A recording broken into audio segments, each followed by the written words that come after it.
இறை வார்த்தையை கேட்பதற்கு முன்பாக கண்களை மூடி ஒரு நிமிடம் ஜெபிப்போம். எங்கள் அன்பான இயேசு ஆண்டவரே, இந்த நாளை எங்களுக்கு நீர் தந்ததற்காக உமக்கு நாங்கள் கோடான கோடி நன்றி செலுத்துகிறோம். நாங்கள் கேட்க இருக்கின்ற இந்த இறை வார்த்தைகளின் வழியாக எங்கள் ஒவ்வொருவரையும் எங்கள் குடும்பங்களையும் நிறைவாக ஆசீர்வதிப்பீராக.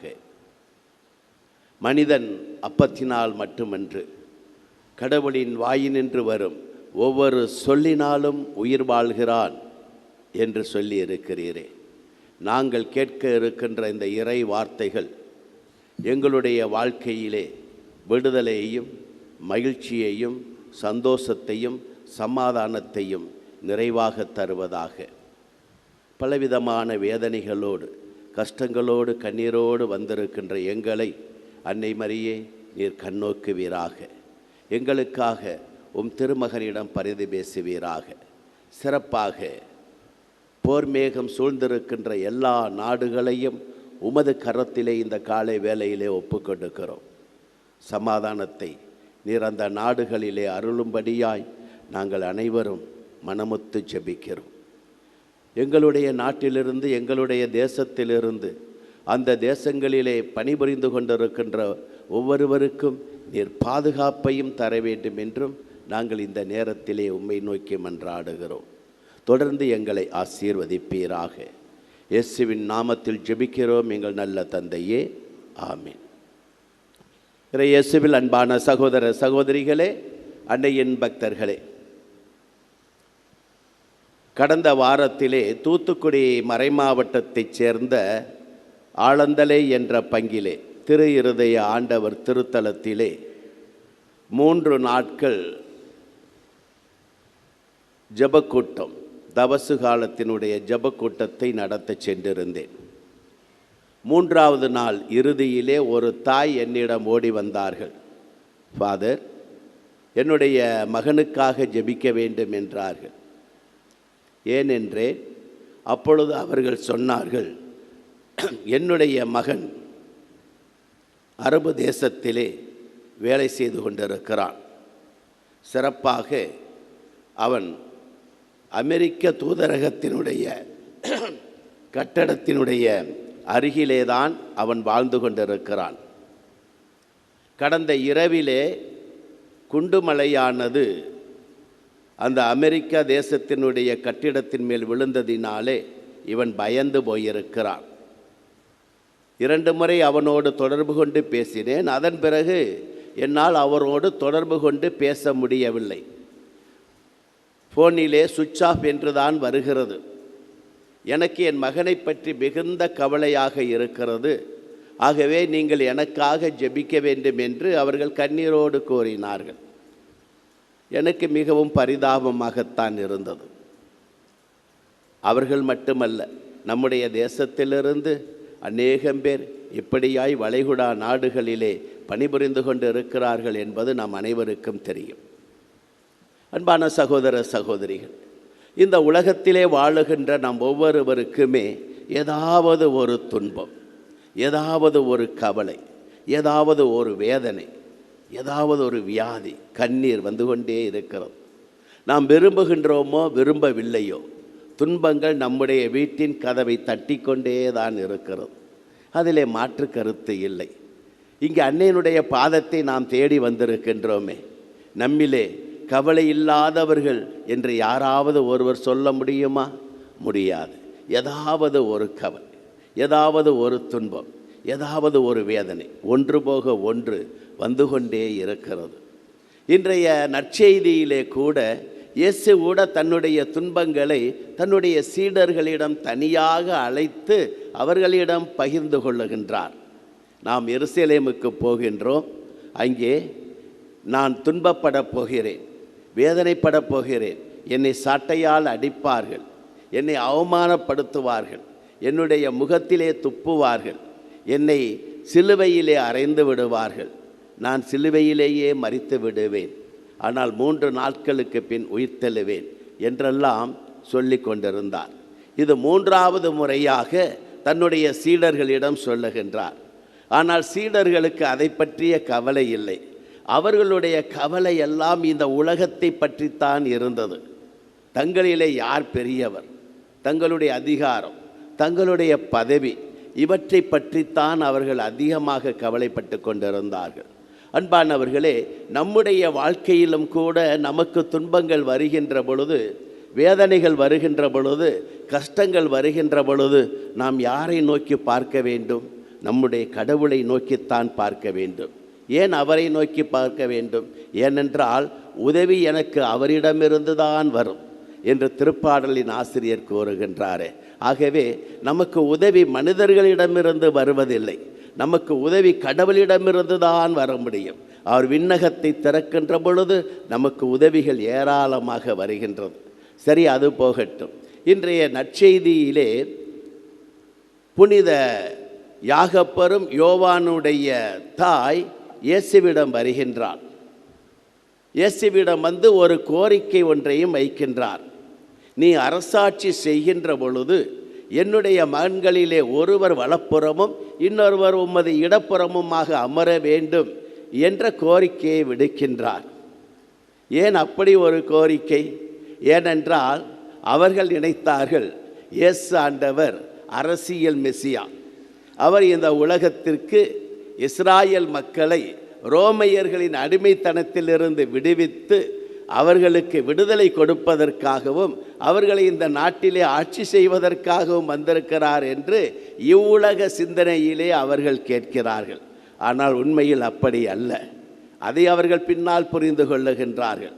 ஆனால் இயேசு அந்த தாயை பார்த்து சொல்லுகின்றார், அம்மா, நீங்கள் கேட்பது என்னவென்று உங்களுக்கே புரியவில்லை. ஏனென்றால் நான் குடிக்கப் போகும் கிண்ணத்தில் உங்களால் குடிக்க முடியுமா என்ற கேள்வியை எழுப்புகிறார். உடனே அவர்கள் ஆம், எங்களால் குடிக்க முடியும் என்று சொல்லுகின்றார்கள். இயேசு சொல்லுகின்ற இந்த குடிக்கும் கிண்ணம் என்பது என்ன? இதை நாம் அறிந்திருக்க வேண்டும். குடிக்கும் கிண்ணம் என்று சொன்ன உடனே நாம் சாதாரணமாக நாம் குடிக்கப் போகின்ற தண்ணீரின் கிண்ணத்தை பற்றியோ டம்ளரை பற்றியோ நினைக்கக்கூடாது. லூக்கா நற்செய்தி 22வது அதிகாரம் 42வது இறை வார்த்தையிலே இயேசு ஆண்டவர் கெத்சமனி தோட்டத்திலே ஜெபித்த பொழுது, தந்தையே, உமக்கு விருப்பமானால் இந்த துன்பக் கிண்ணத்தை என்னிடமிருந்து அகற்றும், ஆனாலும் என்னுடைய விருப்பப்படி அல்ல, உம்முடைய விருப்பப்படியே நிகழட்டும் என்று சொல்லி ஜெபிக்கின்றார். ஆக இயேசு குறிப்பிடுகின்ற அந்த துன்பக் கிண்ணம் என்பது எதை குறிக்கிறது? எருசலேமிலே அவர் படப்போகின்ற பாடுகள், அவர் படப்போகின்ற வேதனைகள், அவர் படப்போகின்ற கஷ்டங்கள், அவமானங்கள், சாட்டையடிகள், சிலுவை சாவு எல்லாவற்றையும் தான் இந்த துன்பக் கிண்ணம் என்பது குறிப்பிடுகின்றது. இந்த துன்பக் கிண்ணத்திலே யார் பங்கெடுக்கிறார்களோ அவர்களெல்லாம் இறைவனுடைய மகிமையிலும் பங்கெடுக்க உள்ளவர்களாக இருக்கிறார்கள். அதைத்தான் இயேசு ஆண்டவர் அந்த தாயிடமும் அந்த அப்போஸ்தலர்களிடமும் குறிப்பிடுகின்றார். நீங்கள் என்னோட துன்பக் கிண்ணத்திலே பங்கெடுக்கின்ற பொழுது என்னுடைய மகிமையிலும் பங்கெடுக்கின்றீர்கள். அது திருத்தூதர்களுடைய வாழ்க்கையிலே நடந்தது. எல்லாருமே இறைமகன் இயேசுவுக்காக தங்கள் உயிரையே கொடுத்தார்கள். அவருடைய துன்பக் கிண்ணத்திலே பருகினார்கள். அவர்கள் மாட்சி அடைந்தார்கள். இந்த துன்பக் கிண்ணம் என்பது அவர்களுக்கு மட்டும்தானா? இல்லை, நமக்கும் உண்டு.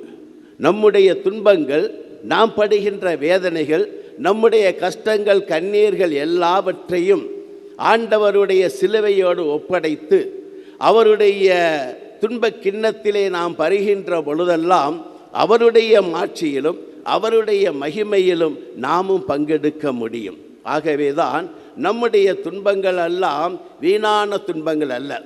நாம் இயேசுவோடு நம்முடைய துன்பங்களை இணைக்காத வரைக்கும் அது சாதாரண துன்பங்கள்.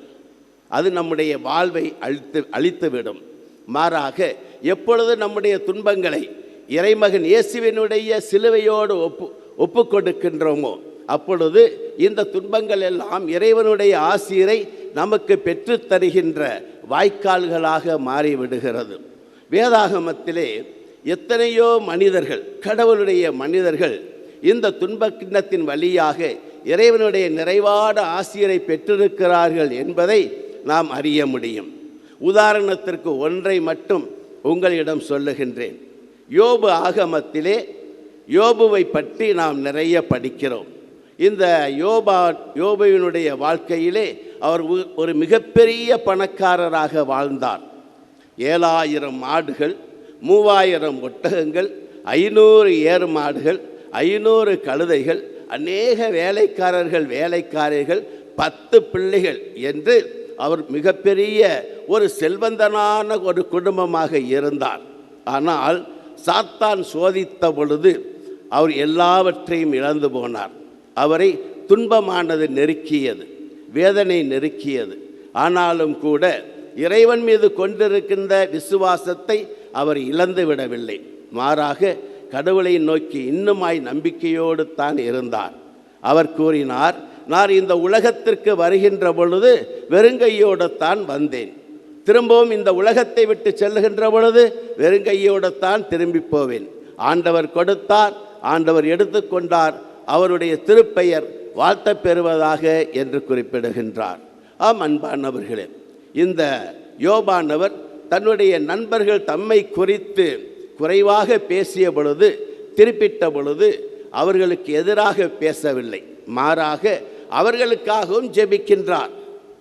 அப்படி அவர் தன் நண்பர்களுக்காக ஜெபித்த பொழுது கடவுள் அவருடைய செல்வங்களை எல்லாம், இழந்த செல்வங்கள் எல்லாவற்றையும் 2 மடங்காக கொடுத்தார் என்று யோபு ஆகமம் 42:10 நாம் வாசிக்க முடியும்.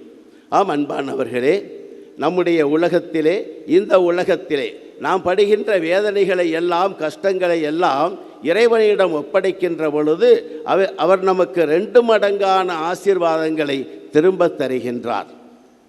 புனித பவுலடியாருடைய வாழ்க்கையிலே நாம் பார்க்க முடியும். 2 கொரிந்தியருக்கு எழுதிய திருமுகம் 12வது அதிகாரம் 24வது இறைவார்த்தையிலே அவர் தாம் பட்ட துன்பங்களை எல்லாம், வேதனைகளை எல்லாம் சொல்லி கொண்டிருக்கிறார். 5 முறை யூதர்களால் கசையால் அடிக்கப்பட்டேன், 3 முறை தடியால் அடிக்கப்பட்டேன், 1 முறை நான் கல்லால் எறியப்பட்டேன் என்று சொல்லி அவர் தான் பட்ட துன்பங்களை எல்லாம் சொல்லிக்கொண்டே செல்லுகின்றார். பிறகு அவர் சொல்லுகின்றார், இந்த கிறிஸ்துவின் சிலுவையை அன்றி நான் வேறு எதிலும் பெருமை பாராட்ட மாட்டேன், அதுதான் எனக்கு வாழ்வளிக்கின்றதாக இருக்கின்றது.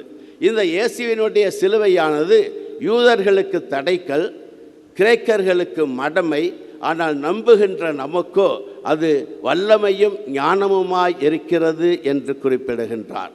ஆம் அன்பிற்குரியவர்களே, எப்பொழுது நம்முடைய துன்பங்களை எல்லாம், வேதனைகளை எல்லாம் அவரிடம் ஒப்பு கொடுக்கின்றோமோ அப்பொழுது அவை நமக்கு ஆசீர்வாதங்களாக, இறைவனுடைய ஆசிரை பெற்று தருகின்ற வாய்க்கால்களாக மாறுகிறது. ஆகவே இந்த நாளிலும் கூட இயேசுவோடு இணைந்து நம்முடைய துன்பங்களை சுமப்போம், சிலுவைகளை சுமப்போம். அது நமக்கு ஆசிரை பெற்று தருகின்ற வாய்க்கால்களாக மாறுகிறது. ஆமேன்.